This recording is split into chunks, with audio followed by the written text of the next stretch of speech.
Guys, welcome back to a new video. இப்போ தான் IPL 26 season முடிஞ்ச மாதிரி இருக்கு. அதுக்குள்ள IPL 27 சீசனோட முதல் ட்ரேட் ஆஃபிஷியலா அனௌன்ஸ் பண்ணியிருக்காங்க. முன்னாடி நம்ம கவர் பண்ண விஷயம் தான். So Rishabh Pant is going back to DC and Kuldeep Yadav is going to LSG. So இந்த ட்ரேட் தான் இப்போ நடந்திருக்கு. இந்த ட்ரேட்க்கு அப்புறமா ரெண்டு டீம்ஸோட ஆக்ஷன் பர்ஸ் எப்படி இருக்குன்றதை பார்க்கலாம். அண்ட் இந்த ட்ரேடோட வின்னர்ஸ் யாருங்க எதுவுமே டிஸ்கஸ் பண்ணுவோம். அண்ட் அஸ்வினோட யூடியூப் சேனலில் ஹர்திக் பாண்டியா இந்த டீமை தான் ஜாயின் பண்ண போறாரு அப்படிங்கிறத சொல்லாமல் சொல்லியிருக்காரு. அது என்ன டீம் அப்படிங்கிறத பார்க்கலாம். அண்ட் PT அப்படிங்கிற வெப்சைட்லையுமே ஹர்திக் பாண்டியா எந்த டீமுக்கு போக போறாரு அப்படிங்கிறத பற்றி பேசியிருக்காங்க. ஸோ நிறைய விஷயங்களை பற்றி இந்த வீடியோவில் பார்க்க போகிறோம். பட் அதுக்கு முன்னாடி இந்த வீடியோக்கு லைக் கொடுத்துட்டு சேனலுக்கு சப்ஸ்கிரைப் பண்ணிக்கோங்க.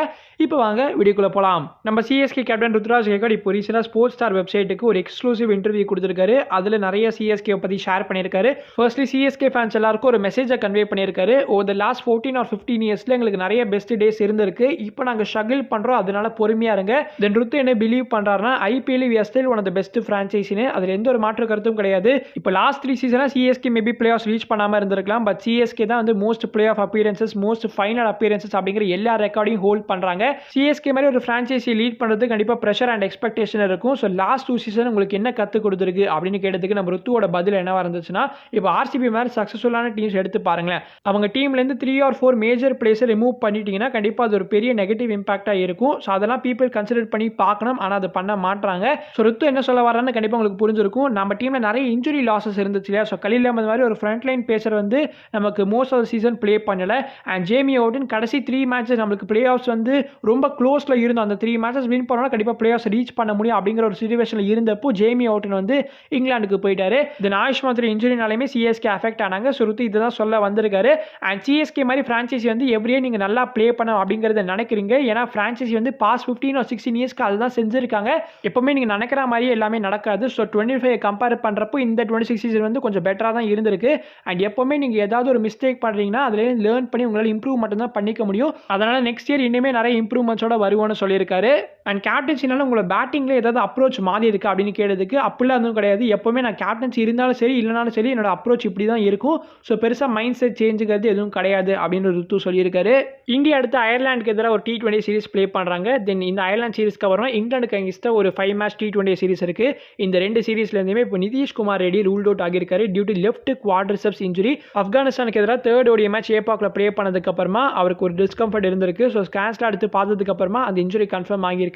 ஸோ அவருக்கு பதிலாக இப்போ சூர்யான்ஷ் ஷெட்கேவை ரீப்ளேஸ்மெண்ட்டாக கால் அப் பண்ணியிருக்காங்க. சூர்யான்ஷ் பற்றி பார்த்தோன்னா பேட்டிங் ஆல்ரவுண்டர். இப்போ ரீசெண்டாக நடந்து முடிஞ்ச இந்தியா A ட்ரை சீரிஸில் 147 ரன் ஸ்கோர் பண்ணியிருக்காரு 5 மேட்சஸில்.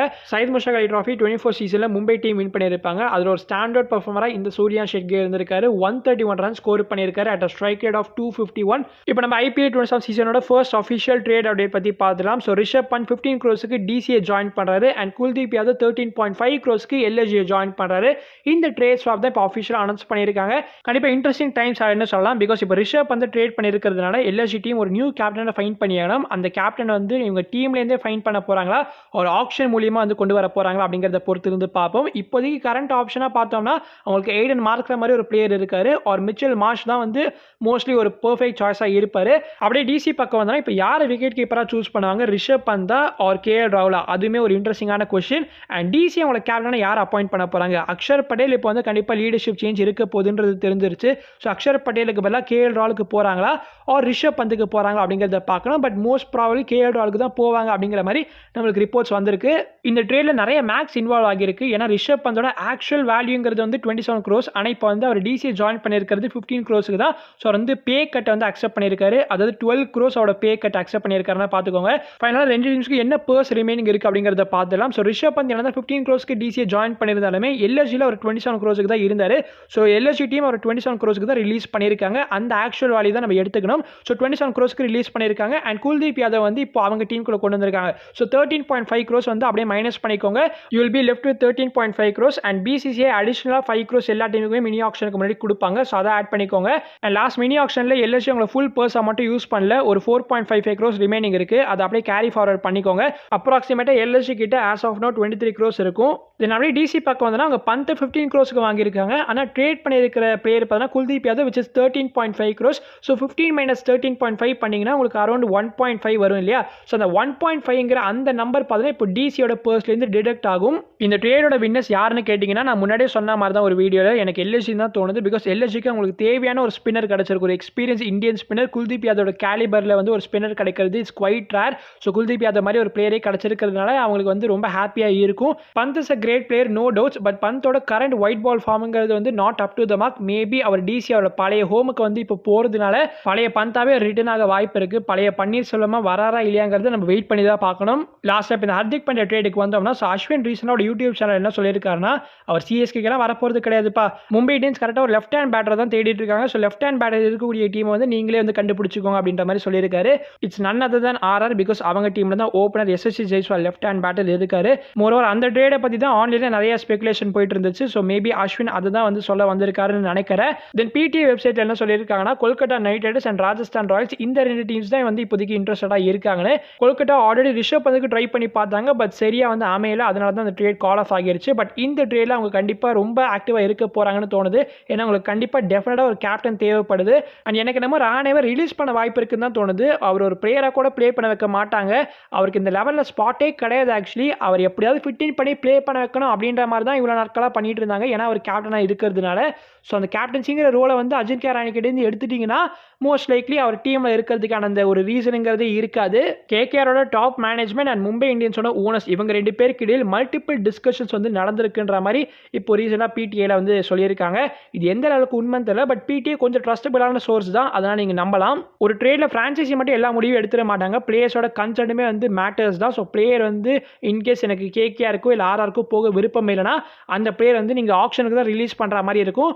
ஆர் மேபி எனக்கு எந்த டீமுக்கு போகணும் அப்படின்னு வந்து அவர் ஏதாவது ஒரு நேமை வந்து சஜஸ்ட் பண்ணுறாருன்னா அந்த டீமோட வந்து டிஸ்கஸ் பண்ணி அவங்க ட்ரேட் வந்து ஃபைனலைஸ் பண்ணுவாங்க. இப்படி தான் வந்து ஐபிஎல் ட்ரேட்ஸ் வந்து ஒர்க் ஆகும். கரண்ட்டாக as of now KKR and RR ரெண்டு டீம்ஸ் தான் வந்து ரொம்ப ஆக்டிவாக இந்த ரேஸில் இருக்காங்கன்னு தோணுது. நீங்கள் என்ன நினைக்கிறீங்க? சிஎஸ்கே எப்படியாவது ஹர்திக் பாண்டியாவை டீமுக்குள்ள கொண்டு வருவாங்களா? உங்களோட ஒப்பீனியனை மறக்காம கமெண்ட்ஸில் போடுங்க. இப்போ டிஎஸ்கே பற்றி ஒரு பிக் அப்டேட் வந்திருக்குங்க. ஸோ டிஎஸ்கேயோட பேச நாண்ட்ரே பகர் இப்போ இன்ஜுரி காரணமாக ரூல் அவுட் ஆகியிருக்காரு. ரீசனாக ஸ்கேன்ஸ் எடுத்து பார்த்ததுக்கு அப்புறமா அவருக்கு ஒரு pre existing stress reaction in is back இருந்திருக்குன்னு சொல்லியிருக்காங்க. அதனால இப்போ ரூல் அவுட் ஆகியிருக்காரு. அவருக்கு பதிலாக இப்போ சிஎஸ்கே இந்த வருஷம் ரீப்ளேஸ்மெண்ட்டாக சைன் பண்ண டியான் ஃபோரஸ்டரை கொண்டு வந்திருக்காங்க. ஸோ எஸ் இங்கே டிஎஸ்கேயுமே இப்போ அவர் ஜாயின் பண்ணியிருக்காரு ரீப்ளேஸ்மெண்ட்டாக. அஃப்கோர்ஸ் இது லைக் டு லைக் ரீப்ளேஸ்மெண்ட் கிடையாது. பட் டிஎஸ்கே என்ன யோசிச்சிருக்காங்கன்னா, நம்மளோட பேட்டிங்கை ஸ்ட்ரென்தன் பண்ணி ஆகணும், அது லோவர் மிடில் ஆர்டரை வந்து ஸ்ட்ரென்தன் பண்ணி ஆகணும். அதனால தான் இப்போ டியான் ஃபோரஸ்டரை சைன் பண்ணியிருக்காங்க. Left hand batter, good striker of the ball, பவுலிங்குமே பண்ணுவார். ஸோ சூப்பரான சைனிங் பை டிஎஸ்கே. பாப்போம் நெக்ஸ்ட் மேட்ச் ப்ளே பண்ணுறாரு. நாளைக்கு நம்மளுக்கு ஒரு மேட்ச் இருக்கு. எல்எஸ்ஜி இப்போ ரிஷப் பந்தை ட்ரேட் பண்ணியிருக்கிறதுனால அவரோட சிமிலர் ப்ரொஃபைலில் இருக்கிற ஒரு பவர் ஹிட்டரை இப்போ எல்எஸ்ஜி சர்ச் பண்ணிட்டு இருக்காங்க. அந்த மாதிரி ஸ்பெசிஃபிக் ஸ்கில் இருக்கக்கூடிய பேட்டரை அவுட் சைடில் சர்ச் பண்ணிட்டு இருக்காங்க. ஆனால் டீமுக்குள்ளேயே அந்த மாதிரி ஒரு டேலண்ட் இருக்கா அப்படிங்கிறதையுமே பார்க்கணும் இல்லையா? அதனால former Kerala cricketer G Jayakumar இப்போ எல்எஸ்ஜி பேட்டிங் கோச்சா சைன் பண்ணியிருக்காங்க. ஜி ஜெயக்குமாரோட அப்பாயின்மெண்ட் அப்புறமா லான்ஸ் க்ளூஸ்னருக்கு இந்த செட்டப்ல இடம் இருக்குமா அப்படிங்கிறது தெரியல. So mostly he will be ரிலீஸ்டுன்ற மாதிரி சொல்லியிருக்காங்க. அண்ட் எல்எஸ்ஜி அவங்க டீமில் இருக்கக்கூடிய யங் இந்தியன் பேட்டர்ஸ் இப்போ ஆஸ்திரேலியாவுக்கு சென்ட் பண்ணுறாங்க. எதுக்குன்னு பார்த்தோன்னா ஹெட் கோச் ஜஸ்டின் லேங்கரோட ஒர்க் பண்ணுறதுக்கு. ஹிம்மத் சிங், முகுல் சௌத்ரி, அக்ஷத் ரகுவன்ஷி, அப்துல் சமத், ஆயுஷ் பதுனி அண்ட் அஸ்வின் குல்கர்னி இந்த பிளேயர்ஸ்லாம் தான் வந்து இப்போ ஆஸ்திரேலியாவுக்கு நெக்ஸ்ட் வீக் போக போகிறாங்க. நெக்ஸ்ட் இயர் ஐபிஎலுக்கு சாலிடாக ஒரு 8 months டைம் இருக்குது. பட் எல்எஸ்ஜி டைமெல்லாம் வேஸ்ட் பண்ண முடியாதுப்பா, இப்போவே ஆரம்பிச்சிட வேண்டியதான் அப்படின்ற மாதிரி எல்எஸ்ஜி ஒரு முடிவோட இருக்காங்க. சரி, ஓகே கேஸ், இதோட இந்த வீடியோ முடிச்சுக்கலாம். இந்த வீடியோ பிடிச்சிருந்தா மறக்காம வீடியோக்கு லைக் கொடுத்துட்டு சேனலுக்கும் சப்ஸ்கிரைப் பண்ணிக்கோங்க. நான் உங்களை அடுத்த வீடியோவில் சந்திக்கிறேன். அது வரைக்கும் உங்களை விடைபெறுவது உங்கள் எல்லோ பயணங்கள்.